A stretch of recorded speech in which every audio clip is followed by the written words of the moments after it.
Hey Sophia, it's great to be back.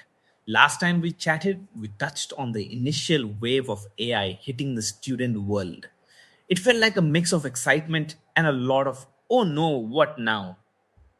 It really did, Uday, and I think that what now has evolved quite a bit since then. We've moved past just talking about ChatGPT to seeing AI integrated into so many different tools students use, from writing aids to research platforms. It's not just a standalone thing anymore, it's woven into the fabric. Absolutely. I mean, remember when the big fear was students just plugging in an essay prompt and getting a fully formed paper? Now, the conversation feels a lot more nuanced. It's about how to leverage AI, right? Not just bypass the learning process. Exactly. The goal isn't to get AI to do your work for you, but to help you do your work better. Think about it. Overcoming writer's block, summarizing dense research papers, brainstorming ideas when you're stuck.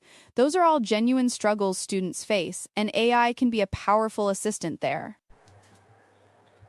I've heard some incredible examples. Like, imagine you're a student struggling with a complex math problem. Instead of just getting the answer, you can use an AI tutor that walks you through each step, explains the concepts, and even generates similar practice problems. That's truly personalized learning. That's a game changer. It shifts the AI from a cheat tool to a learning accelerator, and it's not just for the struggling students. High achievers can use it to delve deeper into topics, explore connections they might have missed, or even refine their arguments with a virtual sparring partner. And it makes learning much more accessible, wouldn't you say? For students with learning differences, or those who learn better visually or through different methods, AI can adapt. It can translate text to speech, simplify language, or create visual summaries. That's huge for inclusivity. Absolutely. But with all these amazing benefits, we still have to talk about the elephant in the room, ethics. Plagiarism is still a major concern, and frankly, some students are still using AI in ways that undermine their own learning. Oh, for sure. It's a double edged sword. The responsibility falls on both the students to use it wisely and the educators to guide them. What do you think is the biggest ethical challenge right now when it comes to students and AI? I think it's the fine line between getting assistance and outsourcing your critical thinking. If you rely on AI to generate all your ideas, summaries, and arguments, are you truly developing your own intellectual muscles? And beyond that, there's the issue of hallucinations or biased information that AI can sometimes produce. Students need to be critical consumers, not just passive recipients. That's a fantastic point. It ties into AI literacy, understanding how these models work, their limitations, and how to verify information. It's a new kind of critical thinking skill, isn't it? You can't just trust whatever pops out.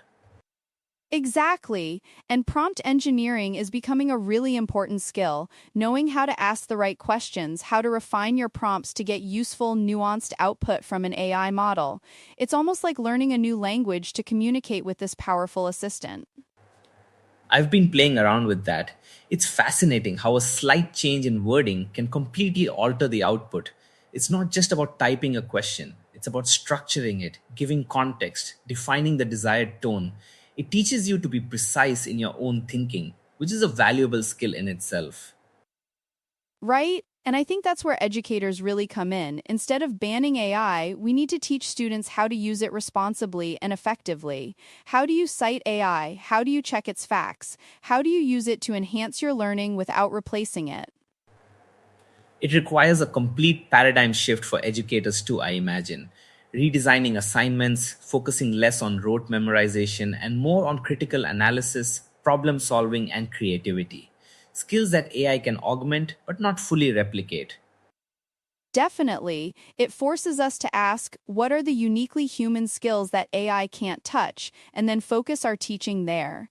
Empathy, complex ethical reasoning, original thought, leadership, collaboration, these become even more crucial. I saw a school recently that implemented a policy where students had to use AI for certain parts of their assignments, but then they had to document how they used it, what prompts they used, and critically evaluate the AI's output. That's brilliant because it teaches the right skills. That's the kind of forward thinking approach we need. It's about integration and education, not prohibition. Because let's be real, AI isn't going anywhere. It's only going to become more sophisticated and more integrated into our lives, professionally and personally. Exactly. So, for students entering the workforce in a few years, AI proficiency won't just be a bonus, it'll be a basic expectation in many fields. From data analysis to creative design, marketing to engineering, AI tools are already reshaping workflows. Which means students who embrace learning with AI now will have a significant advantage. They'll be more adaptable, more efficient, and more innovative. It's not just about grades anymore, it's about future readiness.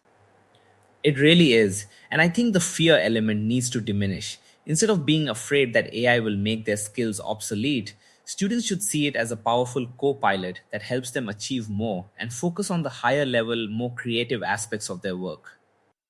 Right, it frees up mental bandwidth. Imagine a student spending less time on tedious research compilation and more time synthesizing, analyzing, and developing truly original arguments based on that research. That's a much richer learning experience. And it can even help with things like language learning, practicing conversational skills with an AI tutor, getting instant feedback on pronunciation or grammar. That's something that wasn't easily accessible to everyone before. Totally. Or even just organizing your notes, creating flashcards, mapping out complex concepts visually. There are so many emerging AI powered study tools that are just making the process of learning more efficient and effective. So, if we were to give students one key takeaway about AI today, what would it be for you, Sophia?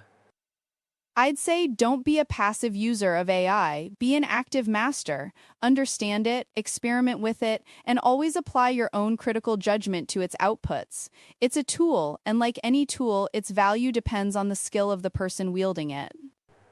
I love that. Active master. For me, I'd add embrace the change.